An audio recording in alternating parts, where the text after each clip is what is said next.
माता का जो पूजन का विधान है, उस विधान में कोई गर्म चीज की महत्वता नहीं है क्या? कोई गर्म चीज की महत्वता? फिर भी दुनिया के लोग अपनी बुद्धि लगाकर माता की जब पूजन करने जाते हैं तो वहां अगरबत्ती भी जलाते हैं और दिया भी जलाते हैं। अब एक तरफ तो तुम माता को ठंडा पानी का भोग लगा रही हो, एक तरफ तो ठंडा भोजन चढ़ा रही हो, एक तरफ तो ठंडे का प्रयास कर रही हो, और ऊपर से माता को तुम दिया लगाकर, अगरबत्ती लगाकर तुम माता को सम्मुख में गर्म तत्व को प्रदान कर रही हो। और फिर आकर कहती हो कि मेरा बच्चा क्यों बीमार पड़ता है, मेरे पति को आगे बार बार ये कष्ट क्यों आता है, घर में लोग चिड़चिड़े क्यों हो जाते हैं, घर में लोग क्लेश क्यों करते हैं, आखिर कारण क्या है? तो कारण तो तुम खुद हो कि जो चीज लिखी है वो ना करते हुए दुनिया जो कर रही है तुम वो करना चाहते हो। तुम भगवान की पूजन उस विधान से नहीं करना चाहते जो विधान शास्त्रों में, जो शास्त्रार्थ विधान कहता है।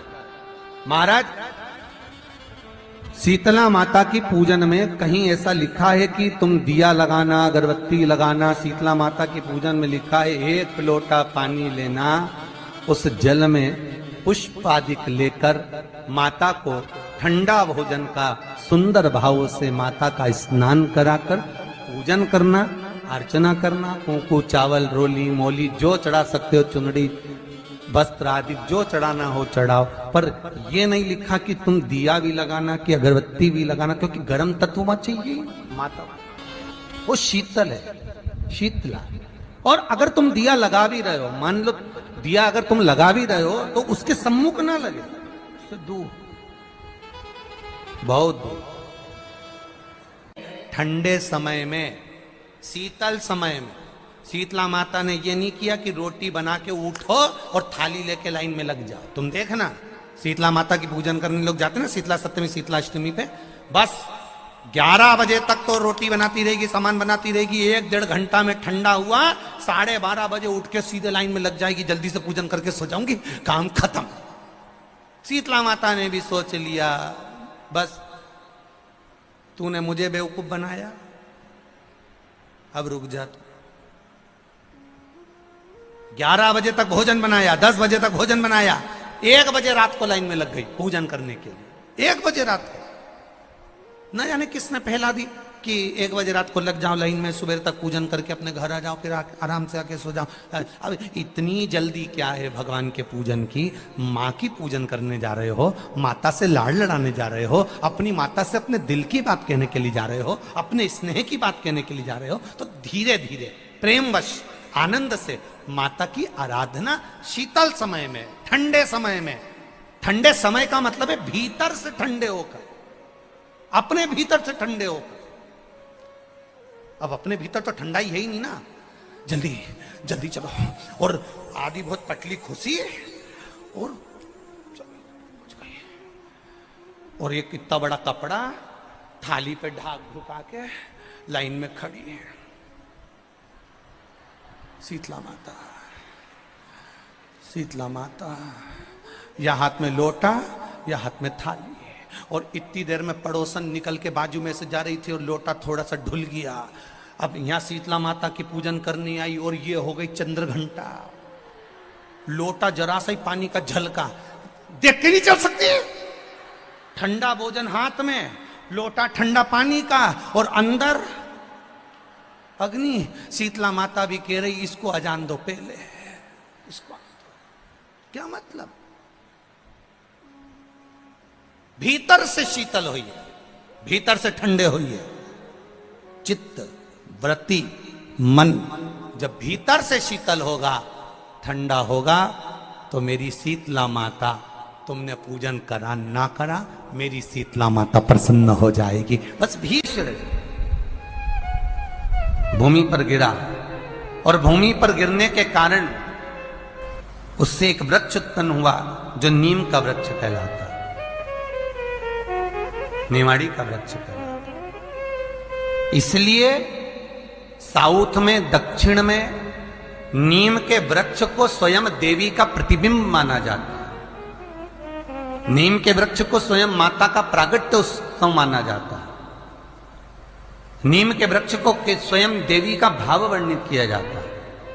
और बहुत सुंदर बात है महाराज जी, इसके शरीर में माता निकल गई हो, दाने दाने पड़ गए हो पूरे शरीर में, बुखार भी बहुत तेज आ रहा हो, और पूरे शरीर में माता जी निकल गई हो, 1 लोटा पानी जिसके शरीर में माता जी निकली है उसके पास में रख दो और वो पानी उठाकर नीम के पेड़ में उस व्यक्ति के ऊपर से 7 बार उतार के नीम के पेड़ में डाल दो।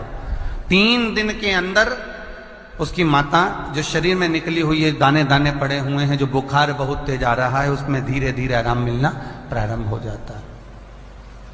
यहां तक शास्त्र कहता है कि किसी व्यक्ति को अचानक बहुत तेज बीमार आ गया, बहुत तेज बुखार आ गया, या एकदम, हम तो यहां तक कहेंगे कि ये वायरस चल रहा है, महामारी चल रही है, और कंठ में भी आपको अगर जलन पड़ रही है, कंठ रुक रहा है, बुखार बहुत तेज आ रहा है, शरीर में ताप है, डॉक्टर को दिखाओ मना नहीं है, सब कुछ करो मना नहीं है, पर 1 लोटा पानी अपने ऊपर से उतार कर 21 बार नीम के पेड़ में ले जाकर नाम गोत्र बोलकर डाल दीजिए और नीम के पेड़ के नीचे की मिट्टी को अपने कंठ पर लगा लीजिए। 20 से 25 मिनट बाद आपको आराम लगना प्रारंभ हो जाएगा। ये उमा देवी है। जगह की मिट्टी काया के रोग को ठीक कर देती है महाराज। अगर किसी व्यक्ति को चर्म रोग हो गया, कुष्ठ रोग हो गया, चमड़ी सफेद पड़ गई, रोग समाप्त नहीं हो रहा, बढ़ते जा रहा है, औषधियां आपने बहुत कर ली, तो 3 जगह की मिट्टी आपको फल प्रदान करेगी। पहला, सूर्य कुंड की मिट्टी। स्कंद पुराण सूर्य कुंड कहां पर है? तो कहा दतिया और झांसी के बीच में सूर्य कुंड निवास करता है। उस सूर्य कुंड की मिट्टी को लाकर जिस व्यक्ति को कुष्ठ रोग हो गया हो, शरीर की चमड़ी सफेद पड़ गई हो, स्कंद पुराण कहती है सूर्य कुंड की मृदा लगा लेने से 5 से 7 दिन में रोग समाप्त होने लगता है महाराज। पर सूर्य को सर्वाधिक प्रियता क्या? सर्वाधिक प्रियता सूर्य को क्या?